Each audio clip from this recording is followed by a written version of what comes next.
Every single day, you wield the most potent force in existence, yet most never grasp its true potential. Instead, they allow it to dictate their lives, mold their experiences, and ultimately dismantle their peace. This force isn't a weapon forged of steel, nor is it the strength of your physique. It is your mind. Comprehend its intricate workings, and you unlock an almost superhuman resilience. Fail to understand it, and you risk a fate far more profound than weakness. You become a mere shadow of your true self. Most journey through life oblivious to the paradox.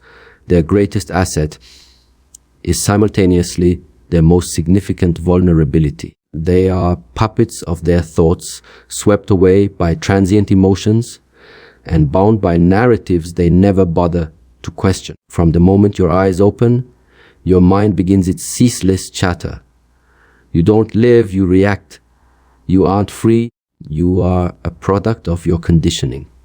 In the Shaolin tradition, we perceive the mind as a formidable beast. It can serve as an unparalleled source of power, or it can lay waste to everything you endeavor to build.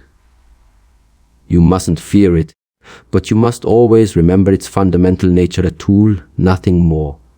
A sword does not cleave on its own volition. Your mind, left unchecked, will conjure illusions, ensnare you in fear, and hold you captive to echoes of the past or figments of the future. You will reside in a self-constructed prison, unaware of the very bars that confine you. Every individual shares this same intricate mental landscape. The chasm between strength and fragility, between serenity and suffering, is bridged by a single factor: control. A mind honed through discipline is a sharper instrument than any blade. An untamed mind, however, is an anchor that will drag you down regardless of your physical might. This is why genuine strength begins not with bulging muscles, but with mental clarity, not with action, but with profound awareness. When a Shaolin monk engages in training, he's not merely refining his physical form. He is cultivating his capacity to direct his thoughts. He embraces stillness because it is within that quietude that the mind's deceptions become glaringly apparent. He observes his thoughts not with judgment, but with unwavering discipline. When irritation surfaces, he acknowledges it. When apprehension arises, he confronts it, and gradually, he comprehends a profound truth: these thoughts are not his essence. They are patterns, involuntary responses, fleeting echoes. But beneath them, something else watches, something calm, unwavering, immensely powerful. That he realizes is his true identity. The majority never uncover this profound awareness because they never pause. They leap from one distraction to the next, ceaselessly pursuing pleasure, perpetually fleeing discomfort, never once settling down to simply look inward. But the one who dares to do so begins to perceive the mind for what it truly is: a servant, a blade, a mirror. Thoughts still arrive, but they no longer command. Emotions still surge, but they no longer dictate actions. A profound stillness takes root within, and from that stillness emanates an unbreakable strength. You don't need to reside in a monastery, shave your head, or take a vow of silence to embark on this journey. What you require is the courage to introspect, the resolve to cease constant motion, and the discipline to train your mind with the same dedication you commit to your body. Start with a single breath. Observe the thought that arises. Don't pursue it. Don't fight it. Just see it. Then another breath, then another. Slowly, you will begin to feel it, the distinct separation between you and the thought, the space between awareness and automatic reaction. And in that liberating space lies your freedom. When your mind ceases to be your master, everything transforms. You cease to overthink because you no longer grant every fleeting thought absolute authority. You stop seeking external validation as the fear of solitude dissipates. You no longer react impulsively to every challenge. Instead, you respond with calm focus and deliberate intention. This doesn't mean becoming cold or emotionless. On the contrary, you become more vibrant, more genuinely alive, because you are no longer consumed by your thoughts. You begin to perceive with clarity, speak with precision, and act with unwavering purpose. This is a power most never touch, not because it's hidden, but because of its deceptive simplicity. It's too straightforward for the perpetually distracted mind to truly value. To walk this path, you must become relentlessly protective of your attention. You must guard your awareness like a flickering flame in a tempest. You must seize the moment when the mind attempts to drag you back into fear or doubt, and consciously choose to return to the present. This transformation isn't instantaneous. It is a continuous practice, a way of being, a decision made repeatedly, moment by moment. But with each conscious choice, your inner power expands. With each flicker of awareness, your strength becomes tangible. You are no longer merely reacting, you are actively creating. You are no longer just surviving, you are truly living. This isn't about transcending humanity. It's about becoming fully human. It's about reclaiming the inherent capacity you were born with but somehow misplaced the ability to observe, to choose to act from a place of clarity rather than blind compulsion. This is the authentic brain hack, not a clever trick, but a profound truth. The mind is a tool, not a sovereign, and the instant you remember this, you begin your journey back to yourself.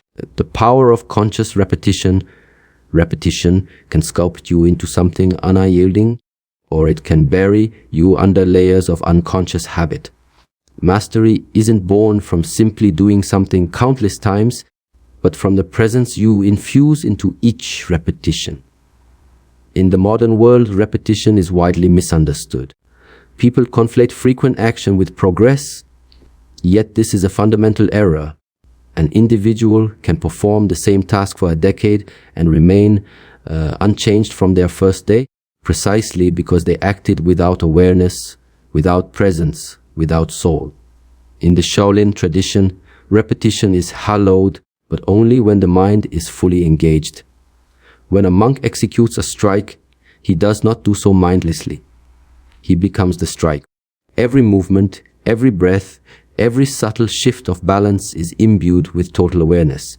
His focus is absolute, and in that state of profound presence, the very structure of the brain begins to alter.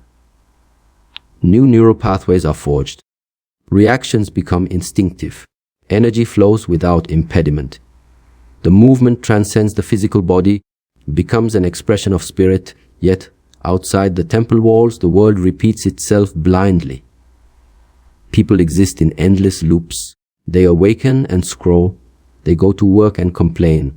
They consume the same foods, entertain the same thoughts, fall into the same disputes, and succumb to the same anxieties.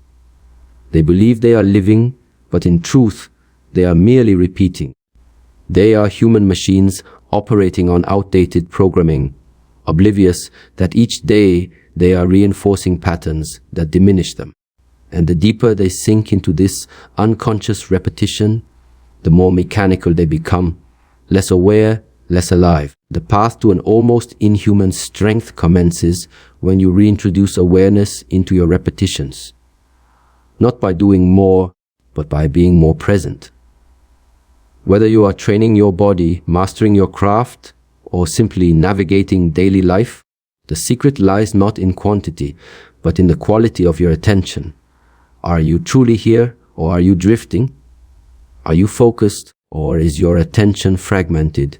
The brain can only reconfigure itself in the present moment.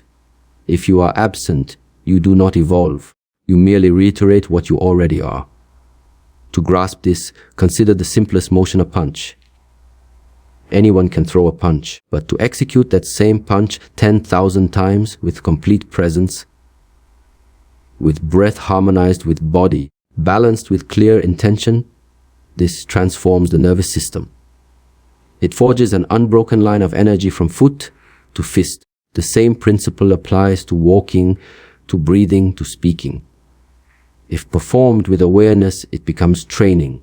If performed without, it becomes mere habit, and habit devoid of awareness leads to decay. There's a crucial distinction between mastery and mindless automation. One sharpens the spirit, the other dulls it. A master repeats with profound purpose, with eyes wide open, with a tranquil mind. He understands that with every movement, he is shaping something imperceptible. Not just muscle, but energy, character, presence.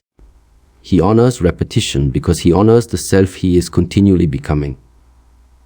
He isn't rushing to a destination. He is deepening his roots with every deliberate step. People often crave shortcuts. They desire to hack the system, to bypass the arduous process. But in doing so, they deprive themselves of genuine transformation. You don't become strong by circumventing repetition. You become strong by honoring it, but only when you are awake. Only when every strike, every step, every moment of silence becomes a conscious act. Then the mundane becomes extraordinary. Then repetition becomes sacred. Position for. When a monk sweeps the temple floor, it is not a chore. It is a form of training. His breath is steady. His posture is aligned. His attention is absolute. The broom becomes an extension of his being. In that moment, he isn't merely performing a small task. He is refining discipline. He is developing the very muscle of presence. And when the time comes to confront difficulty or challenge, that same unwavering presence remains. He doesn't flinch. He doesn't panic because he has lived that moment 1,000 times in his dedicated training. This is the profound power most people overlook, compartmentalized training from life. They seek fleeting intensity, but shy away from unwavering consistency. Position for. But the Shaolin path isn't about performing something difficult once. It's about performing what is simple, perpetually, unshaken, able attention. That is how you become unyielding. That is how you train your brain to operate at its highest level. Not by chasing the next big thing, but by returning to the fundamental with deeper clarity. This is not easy. The mind will resist. It will attempt to divert you, entice you with novelty, tempt you to abandon the effort. That is the true test. Can you persist? Can you repeat with awareness when no one is watching, when no one is offering praise, when nothing outwardly changes? Can you endure when the reward is invisible, when the only progress is internal?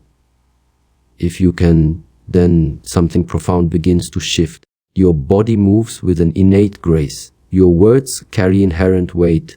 Your mind becomes crystal clear. Your energy becomes pure. And those around you will be perplexed. They will inquire why you perform the same tasks daily, why you obsess over minor details, why you move with such deliberate intention. They won't perceive what you see. They are awaiting grand breakthroughs. You, however, are building one breath at a time. You are becoming inhumanly strong, not because of what you do, but because of how you do it with awareness, with presence, with discipline. This kind of repetition is not draining, it is revitalizing. When you live with presence, this pushing for. Your energy isn't depleted, it is focused. You don't burn out because you aren't chasing, you are choosing. Each moment is a conscious decision to return to the path. Each action is an offering to the person you are continually becoming. Hold this position and slowly, silently, without fanfare, something within you becomes unbreakable, still, quiet, powerful. Repetition infused with awareness is the ultimate tool because it transforms not just your performance, but your very identity. It erects a foundation that cannot be seen, but can be profoundly felt in every movement, in every word, in every choice. This is how you ascend without haste. How you triumph without shouting. How you lead without caution, not by doing more, but by acting with presence. The world doesn't require more noise. It requires more individuals who are awake. People have trained their minds through discipline, through silence, through conscious repetition.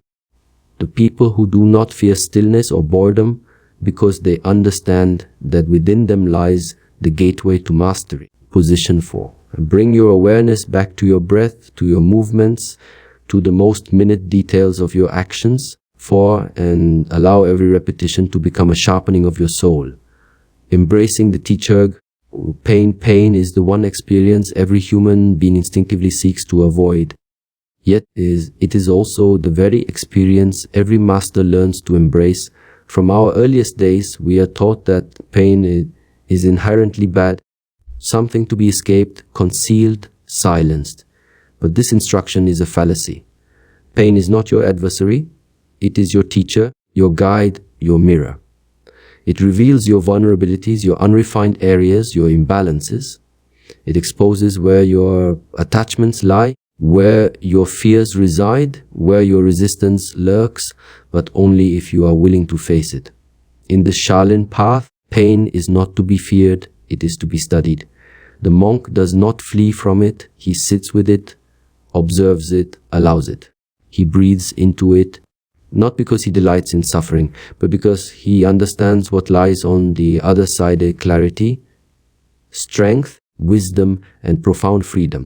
The world believes strength is the absence of pain, but the truth is strength is born through pain. It is shaped by pressure, carved by discomfort, forged in the crucible of challenge. Without it, there is no metamorphosis. You can train your body for years, but if you never step into the fire of genuine struggle, you will never truly know yourself. You will understand the form, but not the depth. You will know motion, but not its true meaning. Pain slices through illusion. It strips away all that is inauthentic and leaves only what is real. And that is precisely why most people recoil from it. They are not afraid of pain itself. They are afraid of what it will unveil: their weakness, their insecurity, their lack of control. But the one who is willing to gaze into that mirror without flinching is the one who begins to transform. There exists a pain that shatters you and a pain that reforges you. The distinction lies in awareness. When you resist pain, when you complain, when you attempt to dull it, it becomes your enemy. But when you accept it, welcome it, and study it, this Position 4, it becomes your at moment. The pain no longer possesses you. You begin to navigate through it with intention. You do not collapse, you rise. You do not shrink, you grow. This is not about revealing in pain, it is about extracting its lessons. In training, every push, every stretch, every strike carries a degree of pain. Not injury, but challenge. And the body screams, the mind resists, it yearns to quit. But in that critical moment, the monk chooses breath. He chooses stillness. He chooses to listen. He finds the edge and remains there, not to suffer, but to understand. He learns how to maintain composure amidst chaos, how to breathe through discomfort, how to remain focused when the body desperately desires escape. These are not merely physical lessons, they are potential and spiritual tools. They are preparation for life, because life will inevitably bring pain. Whether you invite it or not, people will depart, things will break, health will falter. You cannot control the storm, but you can train the one who confronts it. And when pain arrives, if you have prepared, you will not unravel. You will feel it, but you will not be annihilated by it. You will bend, but you will not break. You will shed tears, but you will not lose yourself. This is the strength few comprehend because they shun the very training pain provides. There's an ancient saying in the Template, the deeper the root, the stronger the tree. Pain is what drives those roots deep. It humbles you, grounds you, connects you to something beyond fleeting comfort. If everything is effortless, you remain on the surface. But when some circumstances become arduous and you persist, something profound shifts. You unearth a part of yourself that cannot be accessed through ease. Only through pressure, only through fire. Emotional pain operates similarly. It reveals where you are not truly free, where you remain tethered to image, to outcome, to external approval. And if you possess the courage to experience it fully, you begin to sever those chains. You begin to perceive with clarity. You begin to release the false identity that clings desperately to control. And in that act of release, position 4, you discover true power, the power to simply be here without demanding perfection, the power to feel without drowning, position for the power to walk through fear without being owned by it. Most people seek healing by circumventing what hurts. But authentic healing begins when you step directly into what you've been running from. When you sit in silence with the H and declare, I am not afraid of you. And in that profound stillness, something transformative occurs. The pain begins to teach. It reveals the lesson you missed, the boundary you need to establish, the truth you've refused to acknowledge. It does not lie. It does not flatter. It only reveals, and if you are honest enough to listen, you grow. This is why the Shaolin path isn't about comfort, it's about clarity. Not about avoiding pain, but utilizing it. Every bruise, every failure, every misstep becomes a stepping stone, not because it feels pleasant, but because it imparts something comfort never could. You don't need to chase pain, but you must cease running from it. You must learn to view it not as punishment, but as feedback, not as cruelty, but as correction. It is the pressure that forms the diamond, the friction that hones the blade. In your life, you will be tested, and the question is not whether you can evade pain, but whether you can confront it with presence, with discipline, with humility. Can you breathe through it? Can you learn from it? Can you allow it to shape you instead of shattering you? If you can, then every hardship becomes a gift, every setback a profound lesson, and you become unshakable. Not because life is easy, but because you are prepared. The strongest individuals, not those who feel nothing, but those who feel everything and maintain their clarity. They are not detached, they are disciplined. They do not escape, they endure. And in that endurance, they unearth a quiet power, a steady light, a presence that cannot be stolen by circumstance. This is the kind of strength that neither wanes with age nor crumbles with failure. It is internal, eternal, immovable. Pain will visit you again and again. Let it in. Let it teach. Let it sharpen what is dull. Reveal what is hidden. Transform what is false. Do not fight it blindly, and do not surrender to it completely. Walk with it. Breathe with it. Let it sculpt you into someone deeper, calmer, stronger.